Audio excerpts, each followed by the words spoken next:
ఇంతకు మించిన సమయం లేదు.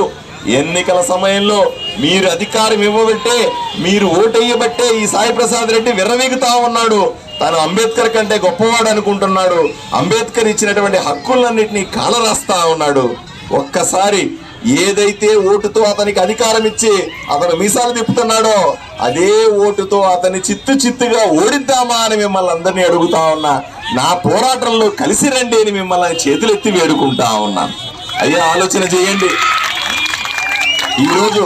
ఈ రోజు మన హక్కులను కాపాడుకోలేకపోతే, ఈ రోజు అక్కల్ని అమ్మలకి రావాల్సిన వసతులను ఏర్పాటు చేసుకోలేకపోతే, ఈ రోజు యువకులకు అవసరమైనటువంటి ఉద్యోగాలు గాని సాధించలేకపోతే, ఇప్పుడు కామ్రేడ్లందరూ కలిసి ఫ్యాక్టరీలన్నీ మూతపడతా ఉంటే వాటిని ఓపెన్ చేయించుకోవాల్సిన పరిస్థితులు లేకపోతే ఆదోని ఏమవుతుంది అని ఒక్కసారి ఆలోచన చేయండి.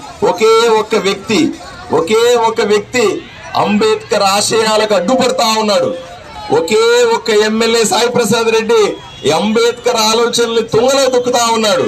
ఒకే ఒక్క సాయి ప్రసాద్ రెడ్డి అంబేద్కర్ గురించి గట్టిగా ఆలోచన చేస్తే, అంబేద్కర్ ఎవరు, అంబేద్కర్ అంటే నేను గొప్ప, అంబేద్కర్ రాజ్యాంగం కాదు, ఆదోనిలో సాయి ప్రసాద్ రెడ్డి రాజ్యాంగం నడవాలని చెప్తున్నాడు. మీరు ఒప్పుకుంటారా అని మిమ్మల్ని సూటిగా ప్రశ్నిస్తా ఉన్నా. నేను ఒప్పుకోను. ప్రజలకు అన్యాయం జరిగిన, ప్రజలను అణిచేసిన, అంబేద్కర్ మీద ఈగ వాలిన, అంబేద్కర్ ఆలోచనలకి, అంబేద్కర్ ఆశయాలకి ఒక చిన్న ఇబ్బంది కలిగినా మీరు ఒప్పుకున్నా నేను ఒప్పుకోనని మీ సాక్షిగా చెప్తా ఉన్నాను. సాయి ప్రసాద్ రెడ్డికి సవాల్ విసురుతా ఉన్నాను. నిన్నటి దాకా పార్థసారథి లేడు సాయి ప్రసాద్ రెడ్డి. నిన్నటి దాకా లెక్క వేరే, ఇప్పుడున్న లెక్క వేరే. నా దేవుడు, నా దైవం, నేను ఆలోచనలతో నిరంతరం బతికేవాడిని, అంబేద్కర్ ఆశయాలతో బతికేవాడిని. నేను చెబుతా ఉన్నా, అంబేద్కర్ ఆలోచనలకు కానీ, అంబేద్కర్ రాసిన రాజ్యాంగానికి కానీ, అంబేద్కర్ ఇచ్చినటువంటి మా హక్కులకు కానీ, మా బిడ్డల హక్కులకు కానీ, అమ్మ అక్కలకు సంబంధించిన హక్కులకు కానీ ఎక్కడన్నా భంగం వాటిస్తే కబడ్డారు చెప్తా ఉన్నాను. ఎవరినన్నా బెదిరించాలని చూసినా, ఎవరినైనా బెదిరించాలని చూసినా, ఎవరినైనా సరే గూండాయిజం చేయాలని చూసినా, ఎక్కడైనా కబ్జాలు చేయాలని చూసినా, ఇవన్నీ కూడా మా అంబేద్కర్ ఆశయాలు కాదు. ఇవన్నీ కూడా మా అంబేద్కర్ ఆలోచనలు కాదు. అంబేద్కర్ పేరు పెట్టుకొని ఇక్కడ నగరంలో ఉంటున్నాం. అంబేద్కర్ విగ్రహాలు పెట్టుకొని పూజిస్తా ఉన్నాం.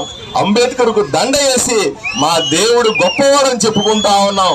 నీలాంటి దుర్మార్గుణ్ణి, నీలాంటి నీచుణ్ణి, నీలాంటి రాజ్యాంగాన్ని తొక్కేసిన వ్యక్తిని, అంబేద్కర్ ఆశయాలని, అంబేద్కర్ ఆలోచనలని పూర్తిగా తుడిచేయాలని ప్రయత్నం చేస్తున్న ఇలాంటి వాడిని ఈ ఊరు నుంచి తరిమి కొడతామని సాయి ప్రసాద్ రెడ్డికి హెచ్చరిస్తా ఉన్నా.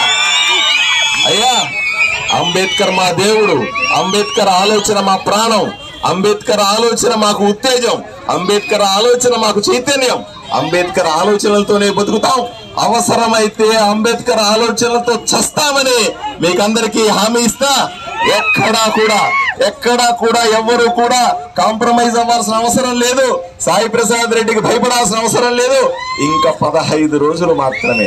15 రోజులు దాటితే నేను ఎమ్మెల్యే అవ్వబోతా ఉన్నాను. ధైర్యంగా ఉండండి. ఇక్కడ ఆదోనిలో 100 విగ్రహాలు అంబేద్కర్ పెడతాం. గ్రామానికి పెడతాం, వీధికి పెడతాం, దండలేస్తాం. ఆయన ఆలోచనల్ని ప్రజల్లోకి తీసుకెళ్తాం. అంబేద్కర్ ఏమి చెప్పాడో దాన్ని అమలు చేస్తాము. ఈ ఆలోచనని మీరందరూ తీసుకుని ముందుకెళ్లాలని ఒకే ఒక్కసారి 2 చేతులెత్తి నన్ను ఆశీర్వదించాలని మీ కాలనీ వాసులందరినీ కోరుకుంటా ఉన్నా. అయ్యా, నేను చేస్తున్న పోరాటం మీరు